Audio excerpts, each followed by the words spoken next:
हम जिधर जाते हैं उधर जनता चल देती है।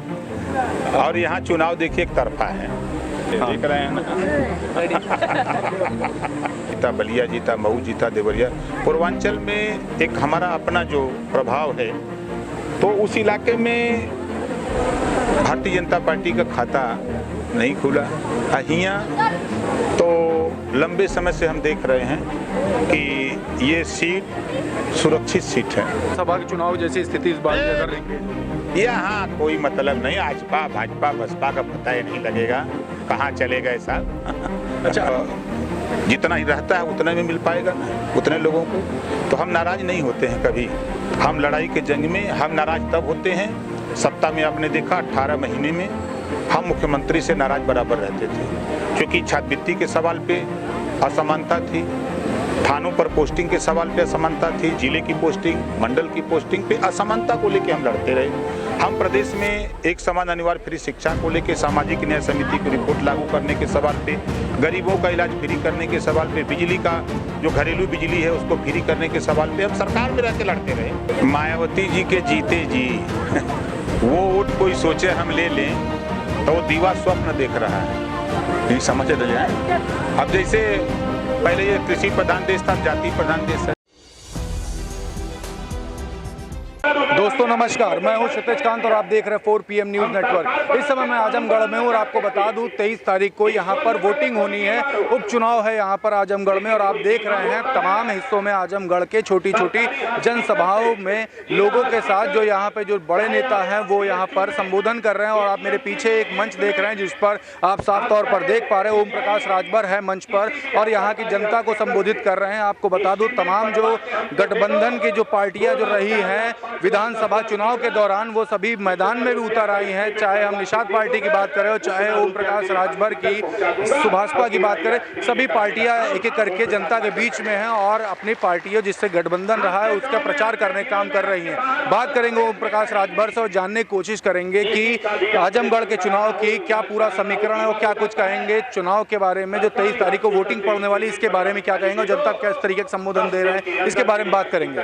तो ओम प्रकाश जी, अभी आप आजमगढ़ में है, आजमगढ़ की जनता से अभी आपकी लगातार बात चल रही है, हम जानेंगे क्या पूरा सियासी माहौल यहाँ क्या चल रहा है। एकदम आपके सामने है, हम जिधर जाते हैं उधर जनता चल देती है। और यहाँ चुनाव देखिए एक तरफा है।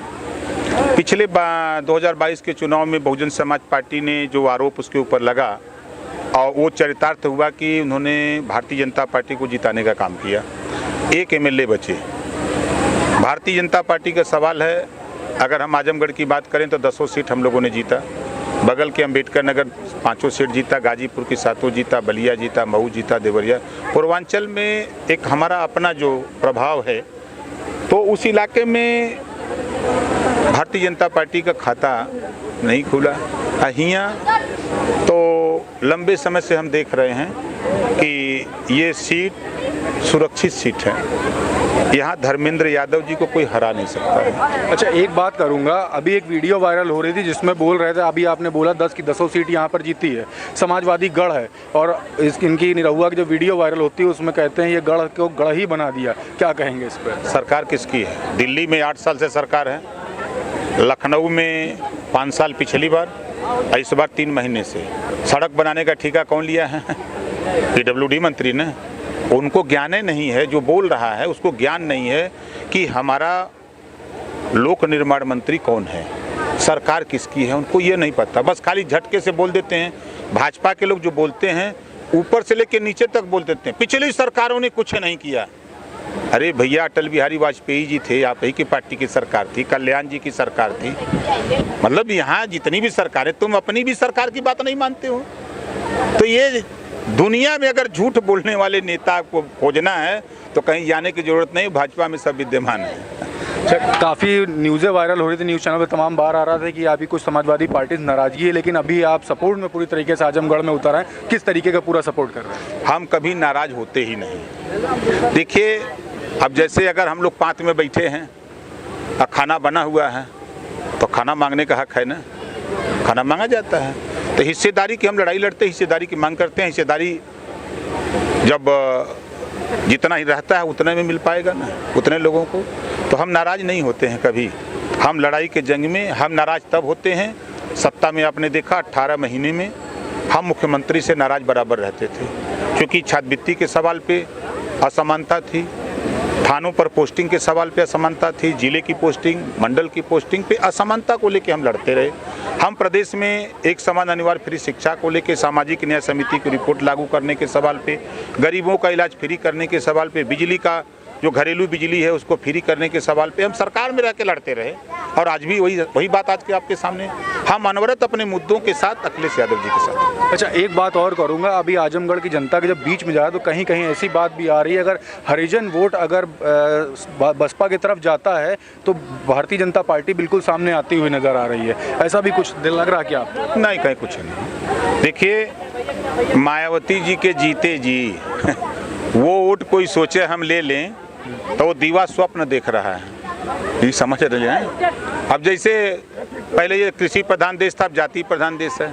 अगर जातियों की बात करें, आहिर का नेता कौन चमार का नेता कौन, भर का नेता कौन है ना, एक मुहर लगी है ना, जनता ने मुहर लगाया है ना, लोगों ने मेहनत किया, अपने पास रखा है।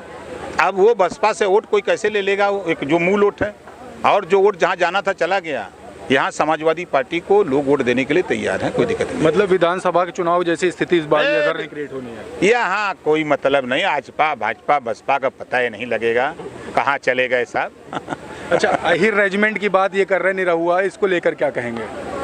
देखिए, कोई नई बात उन्होंने नहीं कहा है। समाजवादी पार्टी के सांसद दिल्ली में उन्होंने बहस किया था कि सीमा पर या अंग्रेजों से लड़ने वाली जो कौमें थी, जिनके खिलाफ अंग्रेजों ने उनको क्रिमिनल कास्ट कहा, ऐसी कौमों को नाम से रेजिमेंट बनना चाहिए, चाहे वो आहिर रेजिमेंट हो, चाहे बिंद चौहान प्रजापति ने रेजिमेंट हो, चाहे भर रेजिमेंट हो, चाहे जितने भी लोग लड़ाकू हैं, यही वंचित पिछड़े दलित अल्पसंख्यक ही लड़ाकू हैं। भाजपाई तो शरण में थे अंग्रेजों के। अच्छा, एक बात और करेंगे, आप छोटी छोटी नुक्कड़ सभाएं कर रहे हैं, लोगों से मुलाकात कर रहे हैं, तो लोगों से किस तरीके सपोर्ट हो रहा है, मिल रहा है आपको, और सारे समाज को किस तरीके का मैसेज देंगे आजमगढ़ की जनता खास तौर पर? अब आपके सामने देखा है आपने ना, इस गर्मी में घर से लोग नहीं निकल रहे हैं, लेकिन लोग निकल करके आए न, कम से कम 200-250 लोग बैठे थे। अब 200-250 लोगों को हम समझा दिए। अभी जानते हैं ये 200-250 नहीं है, ये कम से कम आप मान के चलिए कि 1000 ऊँट तैयार हो रहा है, तो हम रोज 5000 ऊँट तैयार करते हैं। 5000 वोट तैयार करते थे। हमारे साथ ओम प्रकाश राजभर, हमने इनसे तमाम मुद्दों पर बात करी, और यहाँ पे छोटे छोटे नुक्कड़ सभाएं लगातार कर रहे हैं और तमाम क्षेत्रों में जा रहे हैं और लोगों को समझाने के बाद की एंड एक मैसेज से किया है। 250 लोगों से यहाँ पर नुक्कड़ सभा की और 1000 वोट तैयार किया। जुड़े रहे 4PM न्यूज़ नेटवर्क के साथ, मैं हूँ क्षितिज कांत, कैमरा पर्सन शुभम के साथ 4PM न्यूज़ नेटवर्क के लिए धन्यवाद।